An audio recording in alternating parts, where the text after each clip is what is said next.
তোমার সাথে এটা কে? সে একটা অসহায় মেয়ে। সেটা তো বুঝলাম, এর পরিচয় কি, নাম কি, কোত্থেকে আসছে, আর আমাদের বাসায় আনছো কেন? তার নাম হচ্ছে মিতু।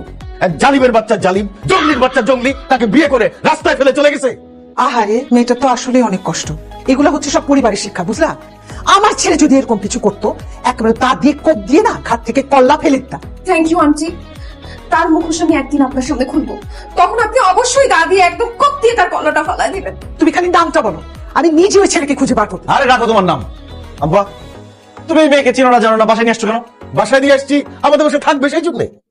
তোমার কি মাথা খারাপ হয়েছে? বের করো এটাকে। ভাই কি বলতেছিস তুই? আপুটাকে বের করে দিলে সে এখন কোথায় যাবে? সে কোথায় যাবে সেটা কি আমরা জানি? সেটা তার ব্যাপার। আব্বা, তুমি এইসব মেয়েদেরকে ভালো করে চিনো না। এইসব মেয়েরা নাটক করে মানুষের ফ্যামিলিতে ঢুকে তারপরে একদম চুরি করে টাকা পয়সা সোনা দানা সব নিয়ে যায়। তেমনি আমাদের ফ্যামিলি থেকে টাকা পয়সা সোনা দানা সব চুরি করে নিয়ে যাবে এই মেয়ে। আমাদের বাসায় ক্যাশ টাকা নাই, গয়নাগাটি সব লকারে। মানে মেয়েটাকে দেখে আমার একদমই চোর মনে হচ্ছে না, মনে হচ্ছে সে খুব অসহায়। আরে অসহায় তো মনে হবেই, অসহায় হওয়ার ট্রেনিং দিয়ে তারপরে এদেরকে মার্কেটে ছাড়া হয়। এই মেয়ে অ্যাক্টিং করতেছে, অনেক বড় বিপদে পড়বা কিন্তু। এর বের করো বাসা থেকে।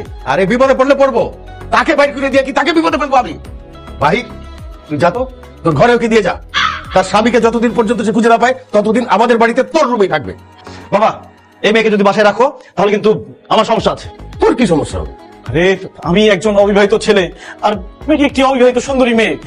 বুঝো না কি সমস্যা হতে পারে? পরে কিন্তু মান সম্মান কিছু থাকবে না। যদি উল্টাপাল্টা কিছু দেখি তাহলে ঠিক আব্বু আমাকে ডেকে নিয়ে আসো। আর আমি এসে ঝাড়ু দিয়ে তোকে মারবো। এই তো লজ্জা করে না? আমি যাবো না, যাবে না? আচ্ছা, হাত একদম কেটে রেখে দিব। মিতু এখানে থাকবে। অসম্ভব। এই অজানা অচেনা মেয়ে আমার বাসায় থাকতে পারবেন না। হয় সে থাকবে তাহলে আমি থাকবো। ও থাকবে, তুই যা। চলো আমি তোমাকে রুম দেখাবো। আসো মা, আমার সাথে আসো। এই, কি ব্যাপার? এত রাতে তুমি আমার ব্যস্ত কেন? বাসর রাত করতে আসছি, চলো বাসর রাতের কার্যক্রম শুরু করি। ফাইজলামি পাইছো? যাও এখান থেকে। আরে সেজন্যই তো তোমার আমার বিয়ের ব্যাপারটা তোমার বাবা মাকে বলি নাই। এখন তুমি যদি আমার সাথে বাসর রাত না করো তাহলে আমি তাদেরকে সত্যি কথাটা বলে দিব। আমি বলে দিব আমাকে রেখে পালিয়ে যাও আমার সেই স্বামী আর কেউ না তুমি। বাসর করবো না, পরে বাচ্চা হয়ে যাবে, তুমি পার্মানেন্টলি আমাদের বাসায় থাকবা, তাই না? সেই সুযোগ আমি তোর দিব না শয়তান। ঠিক আছে, তুমি যেহেতু বাসর করবে না তাহলে আমি তাদেরকে সবকিছু জানাই দিই। দেখো জান, আমার লক্ষ্মী শোনা, তুমি বোঝার চেষ্টা করো। আমার বোনের বিয়েটা হয়ে গেলে বাবা মাকে আমি সুন্দর করে আমাদের বিয়ের কথাটা বলবো, তারা বুঝবে। তারা কি নাও, তুমি 5,000 টাকা নাও, সময় সুযোগ বুঝে আমি তোমাকে নিয়ে আসবো। যাও, এখন আর বাবা ঘুমিয়ে আসছে, এই সুযোগে তুমি বাসা থেকে পালাই যাও। তোমার কি মাথা খারাপ হয়েছে?